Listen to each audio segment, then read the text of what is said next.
A letra mata e o espírito vivifica. Será que o texto está falando que nós não devemos estudar a Bíblia? Será que isso seria uma base para que o cristão não estudasse teologia? É sobre isso que nós vamos falar nesse vídeo, então fica até o final, porque a conversa é boa.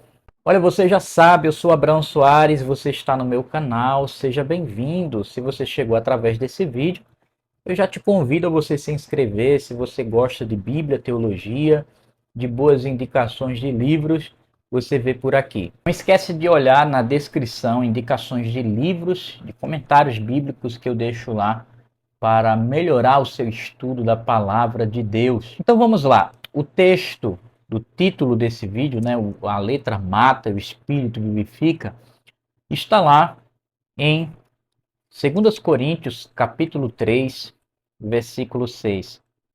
Vamos ler o texto todo que diz o seguinte, versículo 6.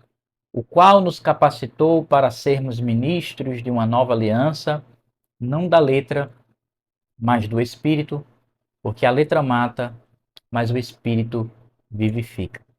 Antes de abordar o sentido e o significado do texto, é muito importante que a gente fale sobre o princípio básico de interpretar não apenas os textos bíblicos, mas qualquer texto que venhamos ler. É muito importante a gente prestar atenção naquilo que nós chamamos de contexto. Precisamos fazer uma leitura contextual. O princípio de entender o contexto é basicamente observar, ler atentamente os textos que vêm, que antecedem esse texto que eu quero entender, e aqueles também que vêm após. Então, se eu estou lendo 2 Coríntios, capítulo 3, no versículo 6, normalmente as pessoas pegam a parte B para interpretar, porque a letra mata, o espírito vivifica. Então, dentro do senso comum, se eu pego esse texto de forma isolada, eu posso interpretar de maneira equivocada. Não apenas esse texto aqui, mas é um exemplo para vários textos bíblicos, como eu disse, de maneira geral, para as leituras que nós fazemos. Então, se começa no versículo 6, eu preciso ver quais versículos que começam antes. Muitas vezes, até no próprio texto bíblico, já existe um título aqui em cima que nos ajuda a compreender qual é o tema desta passagem. Ele fala aqui na minha Bíblia, Nova Almeida Atualizada, que o capítulo 3, o apóstolo Paulo vai falar do ministério da nova aliança. Então já preste atenção nisso. Então, nos textos que vêm antes e depois, eu vou observar algumas palavras-chave, o que é que o apóstolo Paulo está falando nesse texto, para até chegar no texto que eu quero entender. E aí, em segundo lugar, o contexto também me ajuda a compreender o significado das palavras. Tem palavras que dentro de um contexto têm um significado e dentro de outro contexto tem outro significado. Por isso que é muito importante o contexto.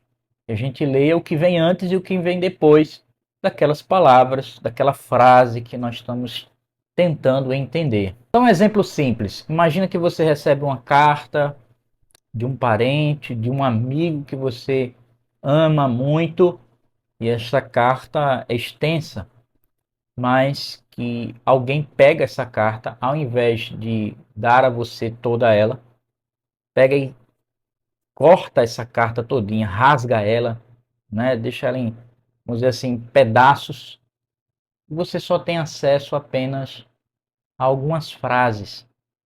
Será que você realmente vai conseguir interpretar aquilo que seu parente, seu amigo te enviou?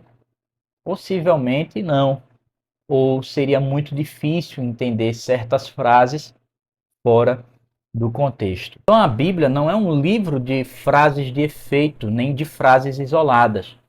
Por isso que é muito importante a gente entender qual o contexto daquilo que nós estamos lendo. Eu não vou ler todas as partes desse texto, mas eu gostaria muito que você lesse aí, meditasse no capítulo inteiro, no capítulo 3 de 2 Coríntios. Mas, basicamente, neste capítulo, o apóstolo Paulo ele faz um contraste, uma comparação também sobre a antiga e a nova aliança, no qual ele trata a antiga aliança, chamando de lei, a nova aliança, que é apresentada a graça de Deus por meio de Cristo Jesus. À luz do Novo Testamento, vemos que a lei, a antiga aliança, a lei de Deus, ela foi dada para esclarecer ao homem, para mostrar ao homem o quanto ele era pecador. Já a lei de Deus, ela é perfeita.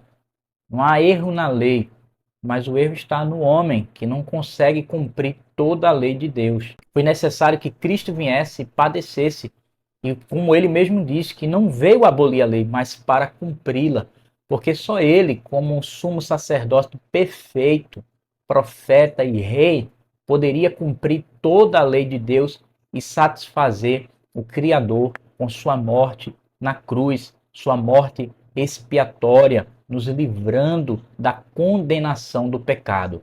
E é nesse sentido que eu peço que você preste atenção, voltemos ao texto que diz no versículo 6, o qual nos capacitou para sermos ministros de uma nova aliança, e não da letra, mas do Espírito. A letra aqui nesse texto se refere à lei da antiga aliança. A letra se refere à lei seca, sem a vivificação do Espírito, sem a graça operando sobre a vida do ser humano. E aí ele continua, porque a letra mata, mas o Espírito vivifica. O ministério da lei é demonstrar que o homem é pecador e o salário do pecado é a morte, mas o dom gratuito de Deus é a vida eterna. Quero ler mais um texto que está aqui em Romanos 3, versículos 19 e 20, que diz: Ora, sabemos que tudo que a lei diz é dito aos que vivem sob a lei, para que toda a boca se cale e todo mundo seja culpável diante de Deus. Porque ninguém será justificado diante de Deus por obras da lei, pois pela lei vem o pleno conhecimento do pecado. Nós não somos salvos pelas obras da lei. Por quê? Porque a letra mata, mas o Espírito, esse vivifica. Eu espero que você tenha entendido que debaixo da lei, da letra, a gente tem um conhecimento do pecado, o conhecimento de que estamos condenados. Mas pelo Espírito, nós temos a nova aliança de Deus, sua graça sendo revelada em Cristo Jesus. E nos dá do seu Espírito para que possamos ter consciência, para aqueles que creem em Jesus, somos filhos de Deus. Deus te abençoe. Não esquece de deixar aqui nos comentários a sua sugestão. Eu espero que você tenha gostado desse vídeo. Também compartilhe com os seus amigos. Fique aí com os próximos vídeos.